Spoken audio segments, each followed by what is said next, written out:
দেখুন আমাদের পটল খেতে কত পটল হয়েছে। এই পটলগুলো নিয়ে গিয়ে আপনাদের আজকে একটা রেসিপি করে দেখাবো।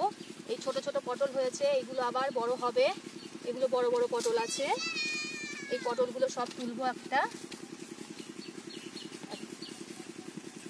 আমাদের খেতে কত পটল হয়েছে, দূর অবধি পটল খেতে আছে।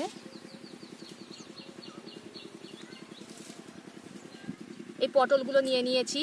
এই পটলগুলো তুলে এবার নিয়ে গিয়ে বাড়িতে নিয়ে যাব, নিয়ে সুন্দর একটা রেসিপি করব।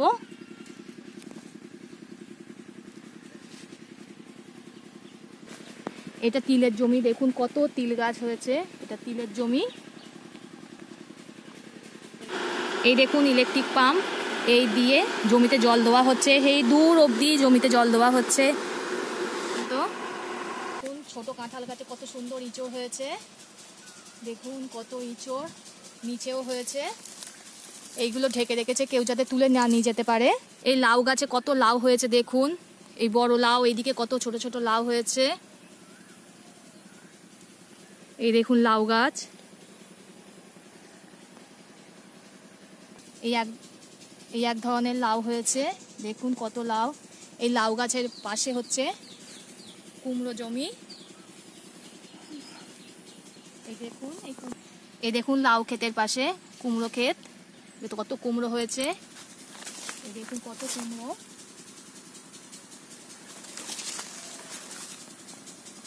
এই দেখুন কুমড়ো হয়েছে, পাশে কুমড়ো ফুলও আছে। কুমড়ো ফুলের বড়া খেতে খুব ভালো লাগে, একদিন আপনাদের দেখাবো রেসিপিটা। যাচ্ছি এই বাড়ি গিয়ে পটলের রেসিপি করে আপনাদেরকে দেখাবো। মাঠের রাস্তা দিয়ে যাচ্ছি, দেখুন কত শিম গাছ।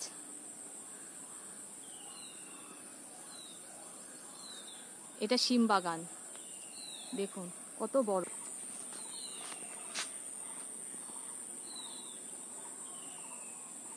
আম গাছে দেখুন কত আম হয়েছে। বন্ধুরা মাঠের থেকে যে পটল তুলে আনলাম, পটলগুলো খোসা ছাড়িয়ে নিয়েছি, নিয়ে দুদিকে চিড়ে নিয়েছি। একটা টমেটো কেটে, দুটো মাঝারি সাইজের পেঁয়াজ, 5টা রসুনের কোয়া বাটা, একটা লঙ্কা, একটু আদা বাটা আর ধনেপাতা কুচুনো। আর যেহেতু এটা দই পটল তাই দই নিয়েছি। এবার উনুনটা ধরিয়ে নেব। কড়াটা গরম হয়ে গিয়েছে, এটা দিয়ে দেবো সর্ষের তেল। তেল আমার গরম হয়ে গিয়েছে, এর মধ্যে দিয়ে দেবো কেটে রাখা পটলগুলো।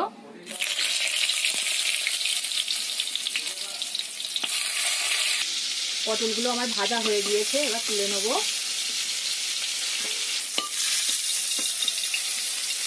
ওই তেলের মধ্যে আবার একটু দিয়ে দেবো সরিষার তেল, দিয়ে দেবো একটা তেজপাতা, একটা ছোট এলাচ, একটা শুকনো লঙ্কা ফোড়ন, দিয়ে দেবো বেটে রাখা পেঁয়াজগুলো,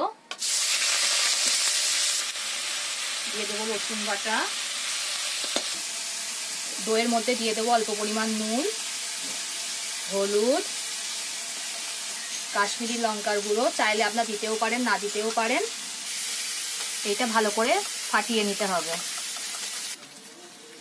দইয়ের মধ্যে দিয়ে দেবো 1 চামচ চিনি, পেঁয়াজের মধ্যে দিয়ে দেবো টমেটো কুচি, স্বাদ মতো নুন, এর মধ্যে দিয়ে দেবো আদা বাটা। আমি একটা শুকনো লঙ্কা ফোড়ন দিয়েছিলাম আর কাঁচা লঙ্কাটা দিলাম না, আপনাদের স্বাদ মতো আপনারা দিয়ে দেবেন। মশলাটা আমার কষানো হয়ে গিয়েছে, এর মধ্যে দিয়ে দেবো ফাটিয়ে রাখা দইটা।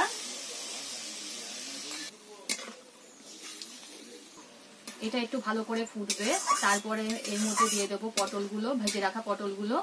এটা দেখুন কেমন সুন্দর ফুটছে, এর মধ্যে দিয়ে দেবো ভেজে রাখা পটলগুলো। আমার হয়ে এসছে, আমি এবার এটাকে নামিয়ে নেব। আমার দই পটল তৈরি হয়ে গিয়েছে। ভিডিওটা ভালো লাগলে লাইক ও শেয়ার করে দেবেন, কমেন্ট করে জানাবেন আপনাদের মতামত। পরবর্তী ভিডিওতে আপনাদের সঙ্গে আবার দেখা হচ্ছে।